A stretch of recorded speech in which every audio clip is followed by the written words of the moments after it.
your divas. Real talk for real women. This is your host, Angie Lee Monroe, and I jumped in there just a little bit earlier, so you know what? You too can host your own podcast. It's not that hard, people. But today we're going to talk about our legacy project, Diva's Impact. I shared in my last episode about my personal story and how I discovered the beauty of friendship. And today we're going to talk about how compounding those friendships over the last few years has really built up where we're at today.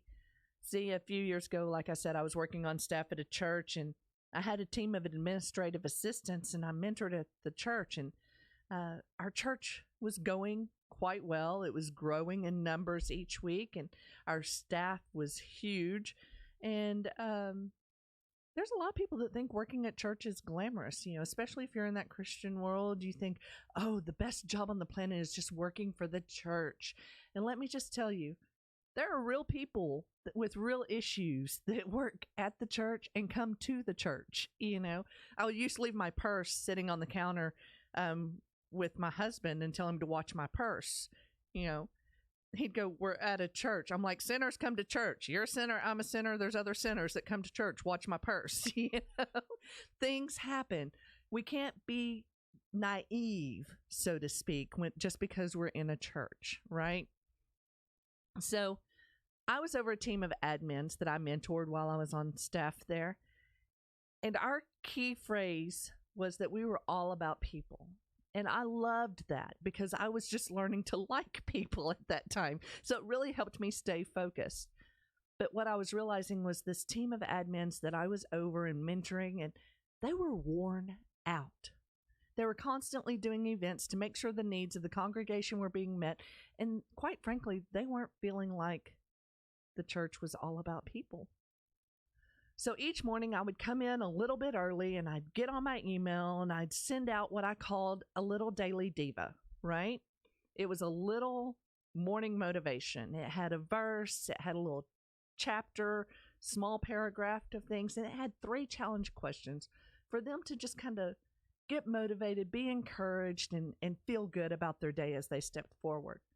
Well, as you would know it, those admins liked it so much, they started telling other admins, and by the time we got done, I think we had like 12,000 people that we were sending this email to, and we were asked to stop sending it from the church because it was starting to crash the email servers at the time. So I didn't quite know what to do with that, so I just pushed pause on it. I was a little terrified at how fast it grew and how many people felt a connection and resonated with us at that time. So about that time, I had a female friend of mine that was a women's pastor. She came to me and she says, hey, we're starting this group called WILD, Women in Leadership Development, and we would love for you to be a part of our first class. I had to work some things out with my boss because we were in such a busy season and he was really stingy with my time. And so he finally agreed to let me go. I think his boss made him let me go, if we're completely honest. But I went to this group and there were some amazing women in there that were already doing amazing things. But as we started talking, we started realizing where our purpose was. We started becoming more defined in who we wanted to be and what we wanted to do, and some of the passions that were kind of common throughout our whole life. And we were beginning to learn how to articulate those passions. That's something that's very key. A lot of people are passionate about things, but they don't know how to be articulate about it. So you can be passionate all you want about puppy dogs and kitty cats, but if you can't talk about why it's important to spay and neuter your pets, get a rescue animal instead of from a puppy mill and all that stuff, then you can be passionate all you want, but your influence and your impact is going to be limited. So what they were teaching us was how to speak eloquently and impactfully into our areas of passion. I loved that. So about a week after we finished that class, my boss had come to me and said, hey, we need to change up the way we're doing our work here in the office. It's just not productive. We need a better system. And I agreed with him because it just was not working. So between the executive director, the director, and I as the coordinator, I had to get the whole team of 25 working in one machine, like a well-oiled machine. So I talked with everybody. I did surveys. I got it all put together, and I was excited. I was going into the office to present my case to the boss. My director sitting to my right, the executive director sitting across from me. I've got my notebook in front of me, and I'm all excited. And after we reviewed it, my boss leaned back in his chair, put his boots up on the desk, and he said, yeah, if you can't see on the podcast, I'm trying to put my leg up on the table and it hurts, but okay, I think I just pulled something, but okay. Anyway, here he puts his boots up on the desk and he says, let's just face it, Angie. I'm 55 years old and I just don't see myself changing. Can I just tell you something?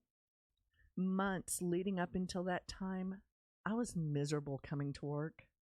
I had been throwing up, pulling over on the side of the road, and throwing up every day. I was at the office at 7 a.m. till 7 p.m., getting texts and emails till the wee hours of the morning. We had a big 200,000 square foot campus we were building. We had satellite campuses we were renovating. We had an audit going on. We had tax negotiations going on. You name it. We had it going on. We were trying to do a capital campaign. There was just so much stress and pressure.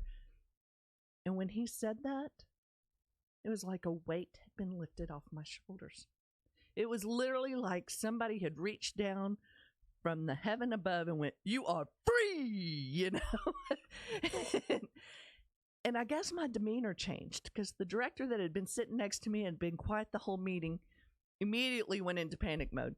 Well, let's not make any sudden decisions. Let's not do this. You know, I'm like, no, it's fine. We're good. I went home that night. I typed up my resignation letter, emailed it in the next morning, and then the chaos began. They had us go back and forth and talk several times. And I kept trying to explain to people it was okay that he said that to me because I had become complacent. There had been warning signs for a while that I needed to leave and go out on my own and do my thing. But it was much more safe and secure to get that guaranteed paycheck as an employee than it was to step out as an entrepreneur. So when that happened, it was like the straw that broke the camel's back. Now, when you leave work and that guaranteed paycheck, you better be a little bit more disciplined than you even think you need to be, right? I could work in the office and have 7 people organized, 25 people organized, have them all hitting their marks at one time. But for that first month out of the office, I slept because I was tired. I was exhausted. But then I had to look forward. Where do I want to be in a month? Where do I want to be in 3 months? Where do I want to be in 6 months? Where do I want to be in a year? And to make those things happen, I had to figure out what I was going to do today. So I had to have a huge mindset shift from employee to entrepreneur. Because as an employee, all I had to do is get up, get dressed, drive into work, puke on the way to work, get to work, do my work, drive home, have a sleepless night while I answered texts and emails, and do it all again the next day. Rinse and repeat. Being an entrepreneur had me thinking outside the box. I still kept up with my administrative skill set, though. I got clients that I was doing consulting work for. The church, when I left, didn't have somebody to help them manage the nonprofits that were coming in and wanting help and needing help and coaching. So they asked me to do that. So I was doing that. That was great and fine. But I was hiding. Now, I was starting to make a plan, though. See, 2013, my youngest one was going into her senior year of high school. This is when you start going, all right, freedom is on the horizon. Carpools and sporting events and how many crazy costumes you have to build for all the crazy spirit days in high school and proms and homecomings and all that stuff. I had one more year of it and then I was free, right? So I started booking speaking engagements in June of 2014 and throughout the rest of the year. And I was super excited. I didn't even necessarily know what I was going to talk about yet. It was going to be the first time I was going to be stepping onto a major stage since I'd stepped off the stage in high school. So I was super stoked.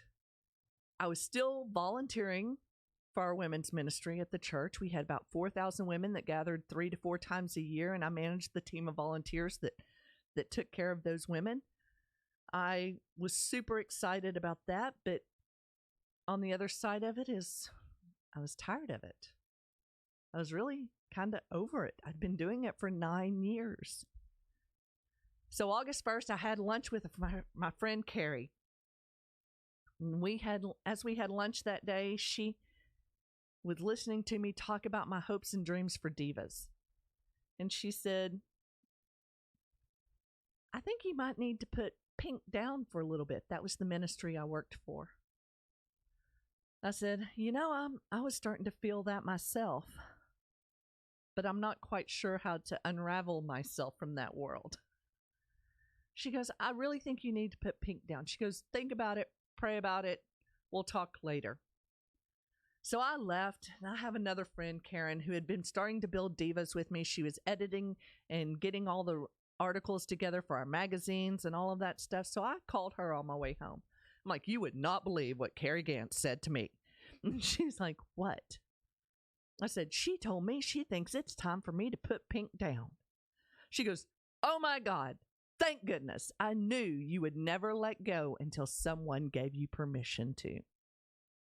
First off, I was a little offended by that because I don't need permission from anybody to do anything. But apparently I did. So before I could get closed out with Karen, Carrie started calling back again. She had been in with the senior pastor, and the senior pastor made a comment about some of the volunteers you have been serving for way too long, and they need a sabbatical. They need a time of rest. They won't take it because they feel an obligation to you. It's your duty to give it to them. So she says, here you are. You're on sabbatical. Bye. And hung up on me. August 1st, 2013, I got fired from a volunteer position. No, I didn't get fired. I just got put on sabbatical to hopefully come back at another time, right? Well, when you don't know what's in your future, it's amazing how things can be set up for it. 6 days later, my oldest daughter called home from college pregnant. About a month later, the house we were living in was owner financed.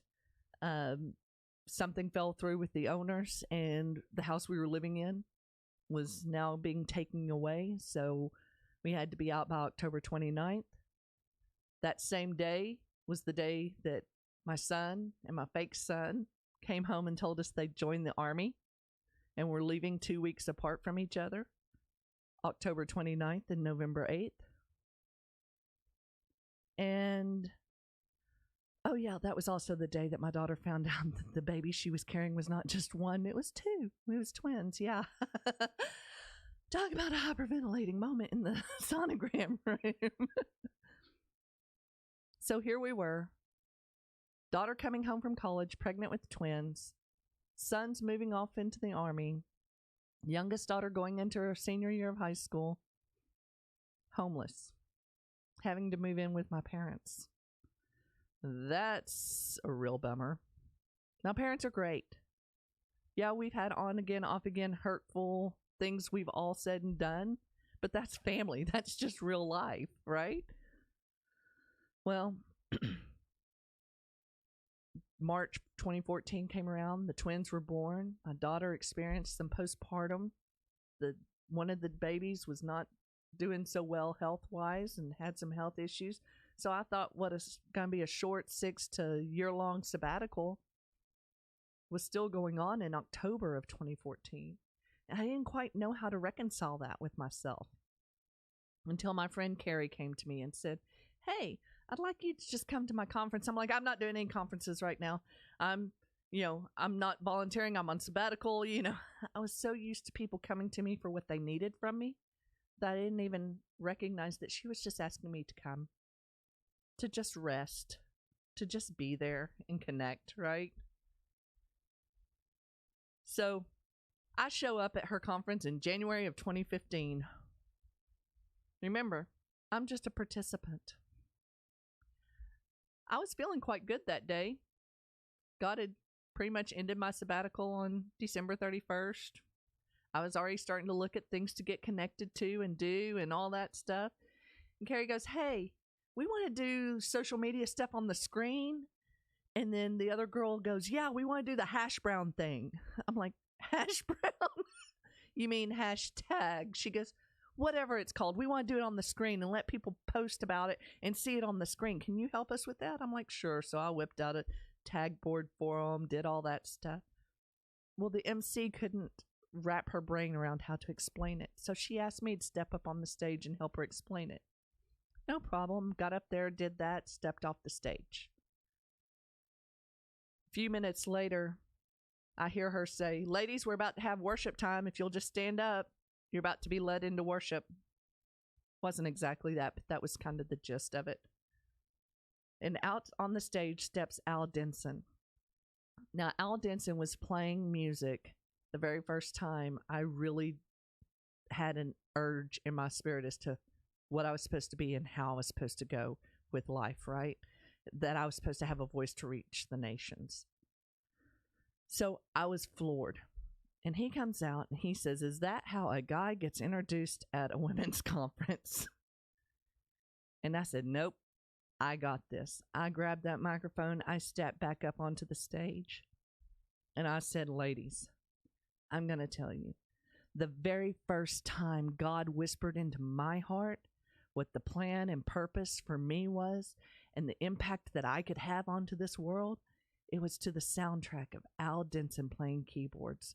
So if you're ready to go deep with God today, I encourage you to join us right now as we step into the throne room of heaven. And I stepped off the stage, sat back down, stood back up because it was worship time. And I looked up there and Al was wiping tears from his eyes. I just had an impactful moment and didn't even realize it. I just blew right by it. But you know, the next day, Al asked me to get up and share my testimony about Embrace Grace because it was so much better than any commercial they could run. And Embrace Grace was the organization that helped my daughter through her pregnancy and made the church a safe place for her to come back to. So as I'm standing up there, I'm walking towards the stage. My feet are starting to feel like concrete.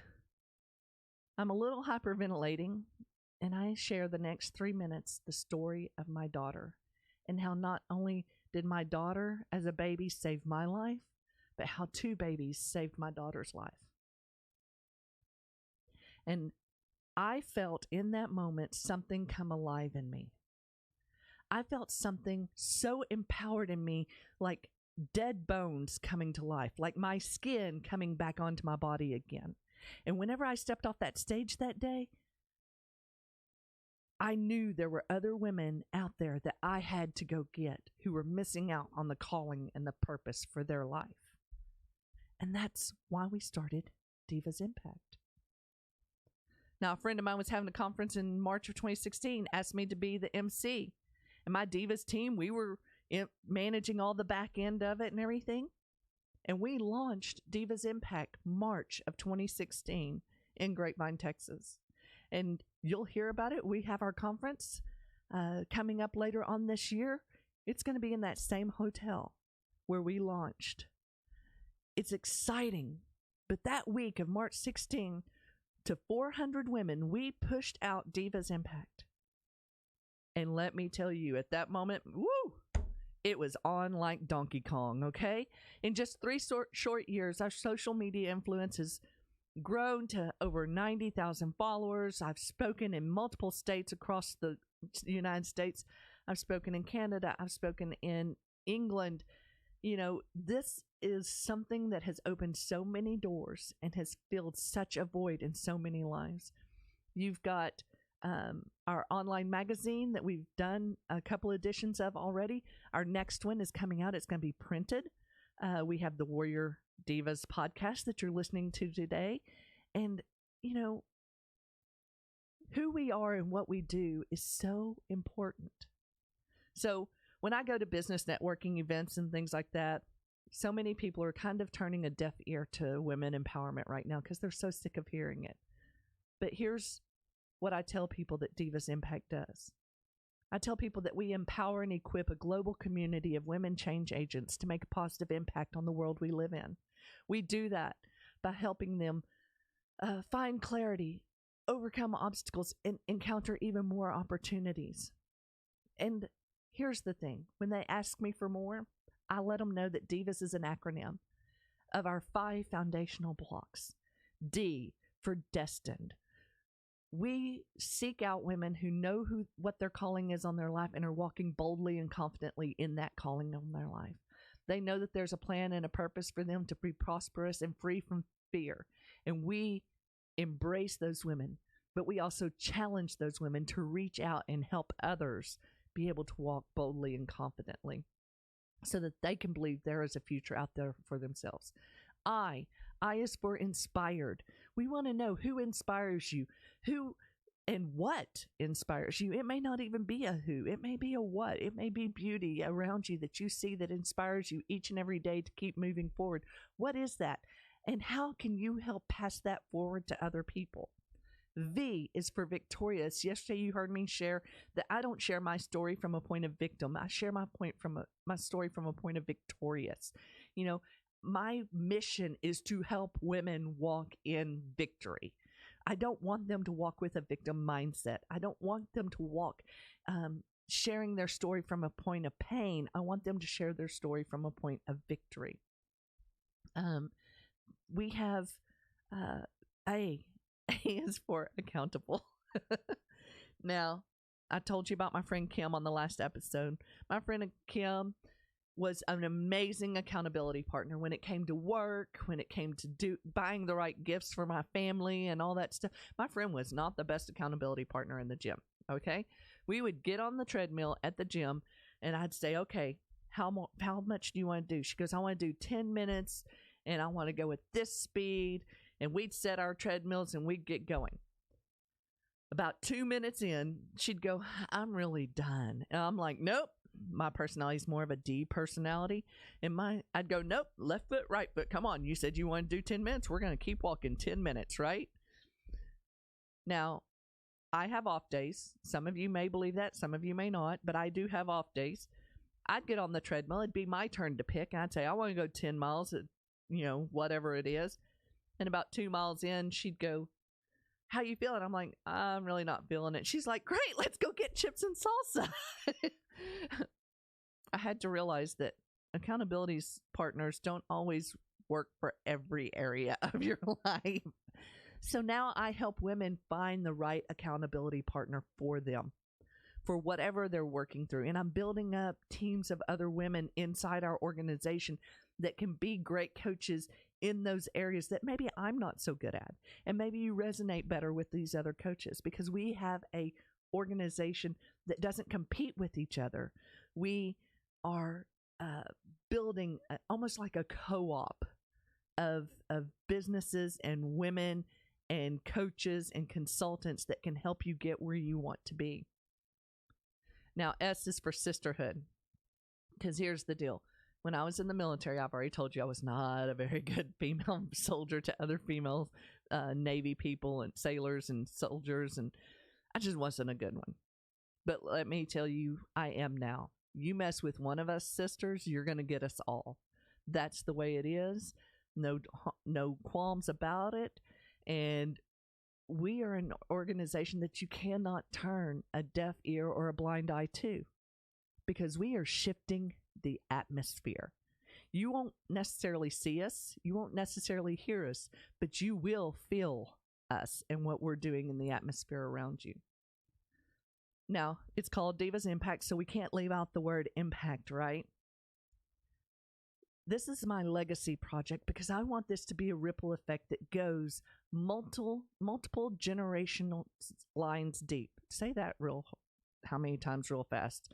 Multiple times deep. No, it's multiple generational lines deep, right? I want the women of tomorrow to feel the impact of today. I don't want them to have to struggle with body shaming and sexual assault and sexual harassment in the workplace. I don't want women looking at their bodies and using negative self-talk. I don't want us comparing ourselves to the Kardashians or the Real Housewives of bad behavior. I want us to be the change. I hear some people call us a feminist group, and I remind them quite honestly that that's really not what we are. We are so much more than that. When I hear the word feminist, I automatically think man haters. And I love the guys because the guys are going to help us raise up men that are worthy of the women that we're going to be bringing up behind us. So we are focused on helping women speak and think about themselves and others in a positive way. And that brings about growth. And we want women to live boldly and confidently in their femininity and know their true power that they carry with them. I'm reminded of My Big Fat Greek Wedding, the mom in there. She tells her daughter, she says, the man may be the head of the home, but the woman is the one that turns the head. We have been living in the shadows for too long. We have been saying that we are not important because of where we are placed. Here's the deal. We are as important as we allow ourselves to believe we are. This is our time. And I hope you are with me as we are dedicated to keep making a global impact. You can connect with us on our inner circles. And before we get out of here today, I want to tell you about one of our everyday divas. Each episode, we highlight a special woman who's doing extraordinary things, and many of these women are not household names.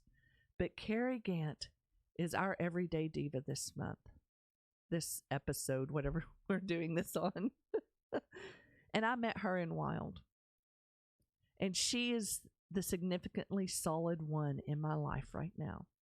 She is the one that has helped shape my home to be a place of refuge, my office to be a place of refuge, and my soul to be a place of refuge for those that I interact with.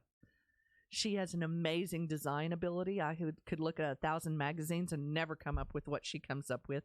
I think she puts Joanna Gaines to shame, but that's just me. But you will never see her out front. You may never even hear her utter a word. You may see her behind the scenes at some of the events I do, because that's where she enjoys serving. That's what she enjoys doing. And it does not lessen her impact or her ability to do what she does because she's in the side wings, the shadows, because she is setting the atmosphere for you to be engaged and you to connect with what we are bringing you together for. So today, I salute you, Carrie Gant, as our everyday divas. And I want to thank you for joining us today. And stay tuned for our next episode, where we share more about our warrior mindset we are embracing with Divas Impact. Be sure to connect with us on Facebook and our Divas Inner Circle group. And until next time, this is Angie Lee Monroe reminding you to be a diva and make an impact.